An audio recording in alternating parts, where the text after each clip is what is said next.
ప్రకాశం జిల్లాలో జరిగిన ఒక దారుణ ఘటన. ప్రకాశం జిల్లాలో తండ్రిని రంపంతో కోసేసిన దుర్మార్గపు కొడుకుకు సంబంధించిన ఘటన వార్త ఇది. ప్రకాశం జిల్లాలో దారుణం జరిగింది. తండ్రిని రంపంతో కోసేశాడు ఒక కొడుకు. దొనకొండ మండలం ఇండ్ల చెరువులో ఈ ఘటన చోటు చేసుకుంది.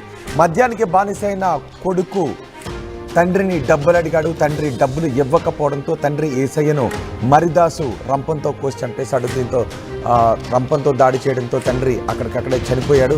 పోలీసులు అతన్ని అరెస్ట్ చేశారు. స్థానికులు ఆ మరిదాసును పట్టుకుని స్తంభానికి కట్టేసి చితకొట్టారు. డబ్బులు ఇవ్వలేదని కన్న తండ్రిని రంపంతో కోసి చంపేసిన ఒక దుర్మార్గపు కొడుకుని ఇప్పుడు మీరు ఆర్టీవీ స్క్రీన్ పైన చూస్తున్నారు. డబ్బుల కోసం ఇంతకుముందు తాతను చంపేశాడు ఒకడు, అనుమానంతో భార్యను చంపేశాడు మరొకడు, ప్రేమించలేదని ప్రియురాలను చంపేశాడు ఒకడు, వీడు తండ్రిని చంపేశాడు డబ్బులు ఇవ్వలేదని. చూస్తున్నారా, చుట్టూ జనం కూడా ఉన్నారు. అక్కడ వాడిని పట్టుకుని కట్టేసి ఆ స్తంభానికి కట్టేశారు. ఒకసారి అక్కడ ఏం జరుగుతుందో, ఎవరేం మాట్లాడుతున్నారో విందాం.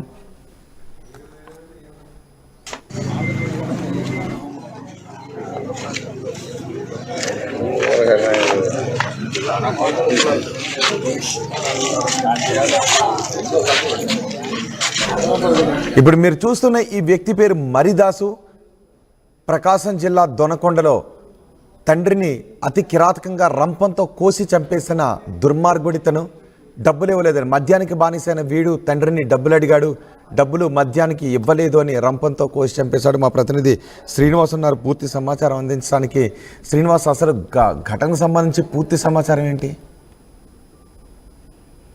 రోహిత్, ఇప్పటి వరకు చెప్పుకుంటూ పోతే అనేక కారణాలతోటి తండ్రుల మీద దాడి చేసిన కొడుకుంటాడు. కానీ ఇప్పుడు ఒక మద్యానికి బానిస అయ్యి కన్న తండ్రిని, అంటే సగం కుటుంబ భారం మోస్తున్నటువంటి తండ్రిని అతను పనిచేస్తున్నటువంటి ఒక కట్టర తోటి కూడా దాడి చేసి అతన్ని అయితే పూర్తిగా హతమార్చిన సంఘటన. అదేవిధంగా కన్న తండ్రిని హత్య చేసిన ఘటన కూడా ప్రకాశం జిల్లా దొనకొండ మండలము ఇండ్ల చెరువులో గ్రామంలో అయితే చోటు చేసుకున్న సంఘటన చెప్పుకోవచ్చు.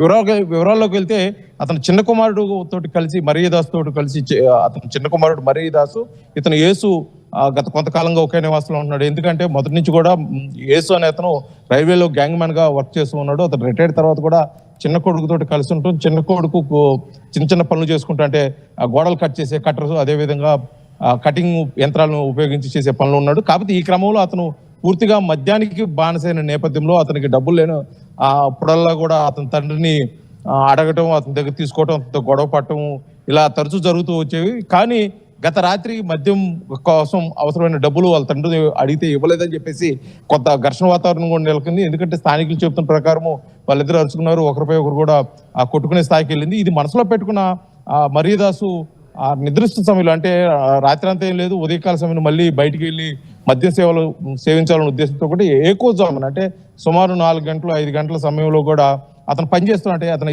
పనిచేసేదానికి ఉపయోగించినటువంటి కటర్ బ్లేడ్ ఉంటుంది. ఆ బ్లేడ్ తీసుకొని నుదుటిపై, అదేవిధంగా గొంతుపై, మొహం మీద కూడా దాడి చేయడం కూడా విత్ ఇన్ సెకండ్స్ లోనే అతను తండ్రి మృతి చెందడం, అక్కడ అతను కేకలు వేసే నేపథ్యంలో కూడా చుట్టుపక్కల గ్రామస్తులు, అక్కడ ఉన్నటువంటి విరుగు పొరుగు వారు కూడా వచ్చి అతని మరీదాసును పట్టుకొని దగ్గరలో ఉన్న స్తంభాన్ని. మరీదాసు ఏం చేస్తాడు? ఇంతటి దుర్మార్గానికి ఎలా ఒడిగట్టగలిగాడు? కన్న తండ్రిని రంపంతో కోసి ఎలా చంపగలిగాడు? అసలు వీడు ఏం చేస్తాడు?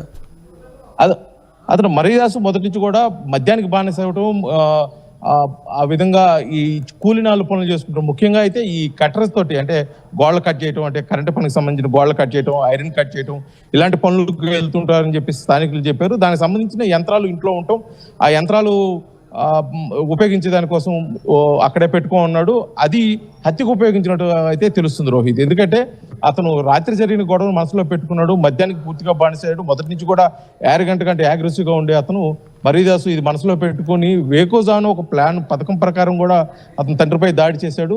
దాడి చేసి పారిపోయే క్రమంలో కూడా ఇరుగు పొరుగు వారు వచ్చి అతను పట్టుకోవటం, అతని దేహశుద్ధి చేయడం, పోలీసులకు అప్పగించడం, పోలీసులు కేసు నమోదు చేసుకుని బాడీని పోస్ట్ మార్టం తరలించారు. అతనైతే పోలీసులు అదుపులో తీసుకుని విచారణ చేస్తున్నారు.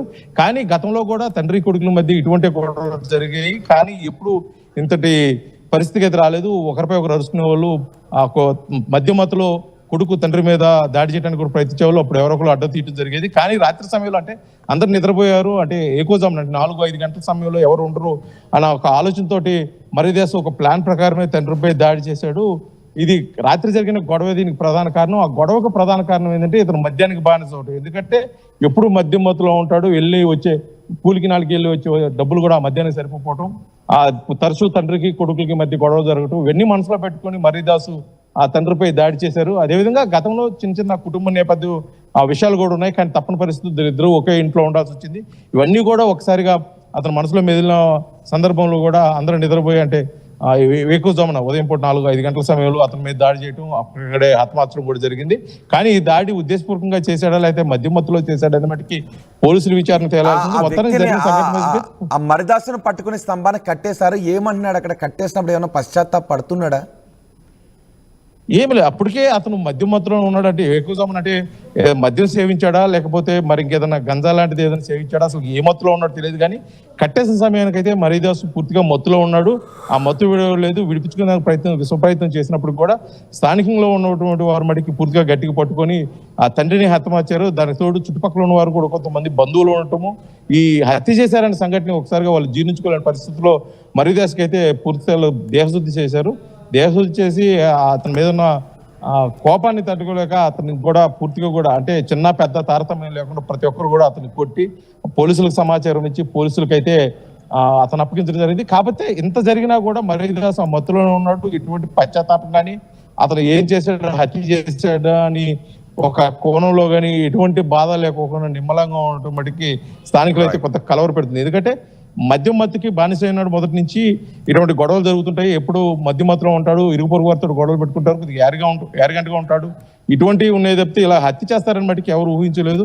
ఇలా ఊహించినట్టు ఇంత జరిగేది కాదని చెప్పి స్థానికులు చెప్తున్నప్పటికీ జరిగిన సంఘటన మీద కూడా మొత్తానికి ఆ చుట్టుపక్కల ప్రాంతం వాళ్ళ మటుకి కొద్దిగా భయభ్రాంతులకు గురవుతున్నారు. ఎందుకంటే ఇదే విధంగా ఇతను మద్యం సేవించి వస్తే అక్కడ కొద్దిగా అభద్రతా భావం ఉండే అవకాశం ఉంది. కాబట్టి దీనిపై పోలీసులతో చర్యలు తీసుకోవాలి, అతనైతే కఠినంగా శిక్షించాలని చెప్పేసి కోరుకున్న పరిస్థితి. పోలీసుల మట్టికి ఇది ఉద్దేశపూర్వకంగా జరిగిందా లేకపోతే ఇంకా మరేదైనా కుటుంబ నేపథ్య కారణం ఉందా, ఒకరే పాల్గొన్నారా, లేకపోతే అసలు ఈ హత్య ఏ విధంగా జరిగిందని మట్టికి పోలీసులు అయితే లోతుగా విచారణ చేస్తున్న పరిస్థితి కనిపిస్తుంది. రోహిత్. రైట్ శ్రీనివాస్, ప్రకాశం జిల్లాలో జరిగిన దారుణ ఘటనకు సంబంధించిన దృశ్యాలు మీరు చూస్తున్నారు. ఆర్టీవీ స్క్రీన్ పైన చూస్తున్నారు. ఒక వ్యక్తిని చేతులు వెనక్కి కట్టి స్తంభానికి కట్టేశారు. ఆ వ్యక్తి కన్న తండ్రిని చంపేశాడు. మద్యం తాగడానికి డబ్బులు ఇవ్వలేదు అనే కోపంతో మద్యం మత్తులో మద్యానికి బానిసైన ఈ దుర్మార్గపు కొడుకు తండ్రిని రంపంతో కోసి చంపేశాడు. వెంటనే స్థానికులు అతను పట్టుకుని స్తంభానికి కట్టేసి పోలీసులకు అప్పగించారు. ఈరోజు వేకోజామున దొనకొండ మండలం ఇండ్ల చెరువు గ్రామంలో పైడిపోగు యేసు అనే అతను సుమారుగా 75 సంవత్సరాలు. అతను రైల్వేలో గ్యాంగ్మెన్గా రిటైర్డ్ అయ్యి వాళ్ళ చిన్న కొడుకు అయినటువంటి మరిదాసుతో పాటు ఒకే ఇంట్లో నివాసం ఉంటూ జీవనం సాగిస్తూ ఉన్నాడు. ఆ క్రమంలో వేకోజామున ఇలా చిన్న కొడుకైన మరిదాసు బాగా ఆల్కహాల్కి ఎడిక్ట్ అయిపోయి డబ్బులు అడిగే క్రమంలో రాత్రి గొడవ పడటం జరిగింది. ఆ గొడవ పడే క్రమంలో తండ్రి నిద్రపోయిన తర్వాత అతను ఈ డ్రిల్లింగ్ ఫుడ్ కటింగ్ ఉపయోగించేటటువంటి ఇన్స్ట్రుమెంట్స్తో ఐరన్ ఇన్స్ట్రుమెంట్స్తో నిద్రపోయేటటువంటి తండ్రిని బలంగా కొట్టడం జరిగింది తల మీద. దానివల్ల మేజర్గా ఫ్యాటల్ ఇంజరీ. TV app